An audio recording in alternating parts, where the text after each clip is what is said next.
Os filmes da Marvel são alguns dos eventos mais populares do cinema atualmente, mas eles geralmente são só tão bons quanto o elenco. Às vezes, um ator não combina para um papel ou toda a franquia precisa ser reiniciada para salvá-la. Um novo rosto é trazido e melhora tudo que veio antes. Training into PTSD. No, I've spent 37 years pretending to be people. Vamos falar disso aqui e tirar nosso chapéu para todos os atores que fizeram esses ótimos personagens na tela. Next time, baby. O filme original do Homem de Ferro é o primeiro acontecimento do universo cinematográfico da Marvel, e como tal é o trampolim para a primeira reformulação da franquia. O personagem de James Rhodes foi originalmente interpretado por Terrence Howard, que tinha acabado de estrelar seu aclamado papel em Ritmo de um Sonho. Infelizmente para Howard, ele nunca conseguiu vestir a máquina de combate e salvar o mundo ao lado do Homem de Ferro. Embora não haja um pronunciamento oficial sobre o porquê Howard foi reformulado em silêncio, o boato se resume a dinheiro. Durante o primeiro filme do Homem de Ferro, Howard foi o ator mais bem pago no trabalho, mas supostamente ficou frustrado com o aumento do pagamento de Robert Downey Jr. durante as negociações da sequência. Quando Howard se recusou a aceitar um corte, ele foi substituído por Don Cheadle. Howard falou bastante sobre a substituição, afirmando: "Os contratos que escrevemos e assinamos não valem o papel em que são impressos às vezes." Não há dúvida de que Howard e Downey tiveram um ótimo relacionamento no telão no primeiro filme, e temos que nos perguntar como o MCU se sairia se Howard fizesse um corte salarial para continuar na franquia.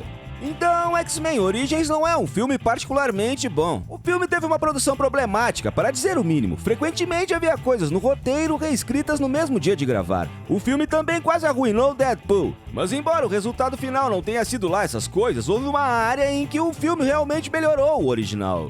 Essa parte foi a produção, optando por escalar Liev Schreiber como Dente de Sabre, em vez de usar Tyler Mane, do primeiro filme dos X-Men.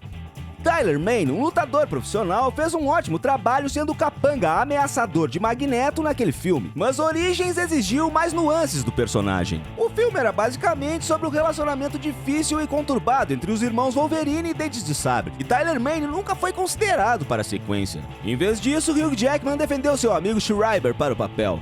Jackman e Schreiber foram destaques e ainda estamos um pouco ressentidos por ele não ter participado no filme de Logan. Considerando que ele ajudou a levantar o filme e foi uma parte importante dessa história, seria uma boa conclusão da sequência.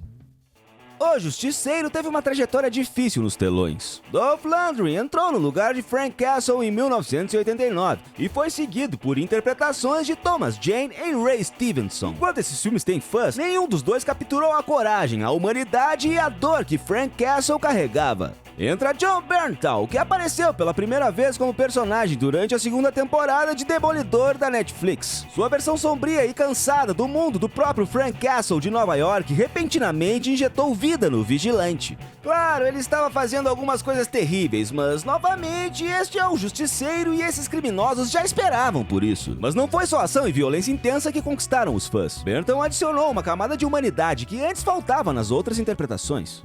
O quarto episódio da segunda temporada de Demolidor, Unidunité, pode ser um dos melhores da Marvel que você pode encontrar na Netflix, e isso é graças a Bernthal. Embora seja improvável, esperamos ver Bernthal continuar sua atuação de Castle em algum momento.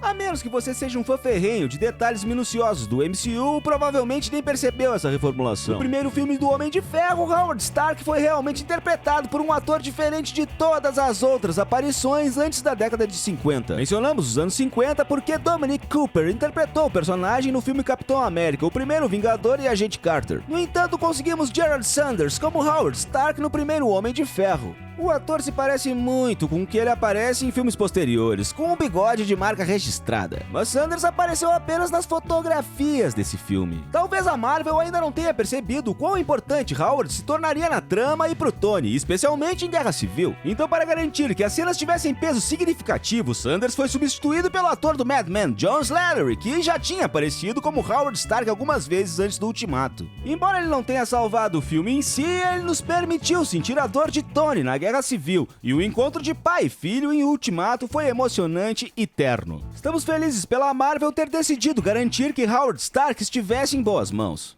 Quando você pensa em Nick Fury, você pensa em Samuel L. Jackson. Essa lenda da atuação foi, na verdade, a inspiração para Brian Michael Bendis e Mike Allred quando chegou a hora de reimaginar o personagem. Portanto, é adequado que ele o retrate nos telões. Mas esse não era o plano original para o agente da S.H.I.E.L.D. Quando chegou a hora de fazer o filme Nick Fury, Agente da S.H.I.E.L.D., em 1998, na Fox, Fury parecia bastante diferente nos quadrinhos. Com uma mandíbula esculpida, mechas grisalhas nos cabelos e sim, pele branca, Fury se parecia muito com David Hasselhoff. É por isso que não deveria ser surpresa saber que o próprio Hoff era o ator original a interpretar Fury antes que o MCU se formasse. Existe uma razão para não falarmos sobre o filme atualmente. Fury, you're too late! Com uma classificação de 16% no Rotten Tomatoes e um 3.7 no IMDb, a obra não saiu muito bem. Tell me, how's Hydra's dental plan? Felizmente, quando o MCU apareceu, eles usaram a versão do Fury em Vingadores Ultimato, feita por Benioff e Allred, e o resto é história. O filme Venom de 2018 tem tantos fãs quanto inimigos. O filme recebeu uma recepção mista, para dizer o mínimo, mas foi muito bem nas bilheterias. O suficiente para que haja uma sequência prevista nos trabalhos com Andy Serkis dirigindo. Independentemente se você ama ou odeia o filme, há uma coisa que deve unificar todos os fãs nesse debate, e é o Tom Hardy. O ator veterano eleva tudo no que está envolvido, e Venom não é exceção a essa regra.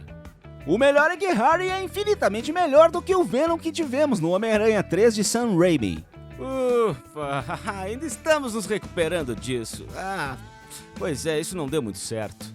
Raimi foi bastante aberto sobre não querer incluir Venom em seu filme, mas o estúdio o forçou a incluir o vilão popular. Como Raimi não gostava do personagem, sentia que meio que uma gambiarra, ao contrário do trabalho de Hardy. Você está animado para Venom 2? Conta aí pra gente nos comentários.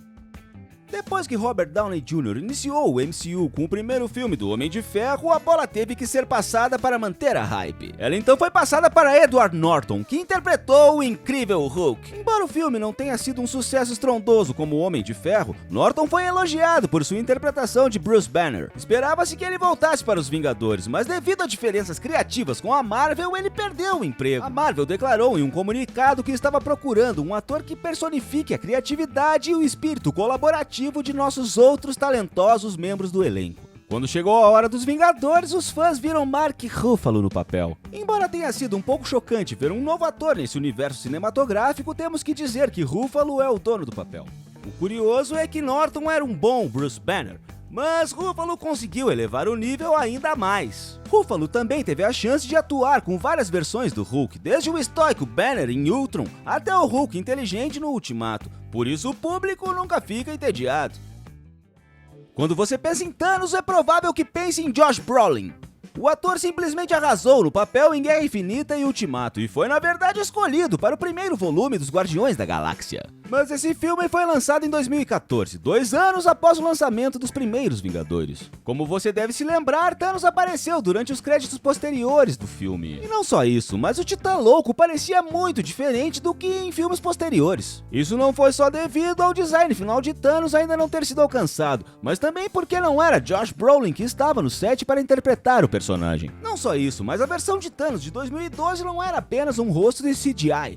Apesar de não ter falas, havia um ator no set para dar vida a Thanos. Aquele ator era o dublê Damian Poiter. Basicamente, a Marvel realmente queria uma aparição rápida de Thanos e não precisava de um ator treinado. Colocar Poiter rapidamente deu pro gasto, mas eles sabiam que precisariam de alguém com mais habilidades de atuação. Ok, eles têm muitos filmes de Peter Parker nos telões e todos eles são muito diferentes um do outro. Embora os filmes em si não sejam tão clássicos como Homem-Aranha 2, achamos justo dizer que Tom Holland é o melhor Peter Parker.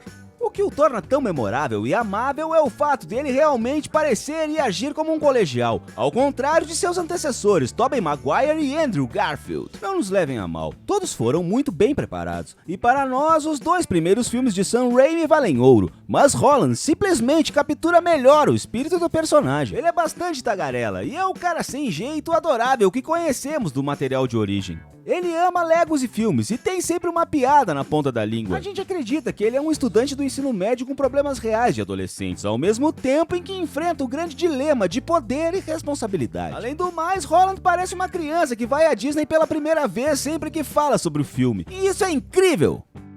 O filme Demolidor com Ben Affleck foi um pouco difícil, para dizer o mínimo. O que é uma pena, porque o ex-Batman é realmente um grande fã do Homem Sem Medo. O principal problema do filme Demolidor é que ele tentou fazer demais em tão pouco tempo. Havia material suficiente lá para fazer uma trilogia, e como tal, a caracterização de Matt Murdock sofreu. O mesmo não se pode dizer da interpretação de Charlie Cox do demônio de Hell's Kitchen na série da Netflix. Cox é um ótimo ator e ele foi capaz de trazer muita empatia e tristeza ao herói problemático. Ele é sangue frio em uma cena e cheio de arrependimento e compaixão em outras. O mais interessante é que Charlie Cox também é um nome de peso. O principal exemplo, obviamente, é o favorito dos fãs, a cena icônica de luta na terceira temporada. A gravação da sequência durou cerca de 11 minutos e Cox estava sem máscara o tempo todo. Que loucura! Charlie Cox, sentimos falta da sua interpretação do Demolidor e esperamos te ver retornar um dia ao personagem.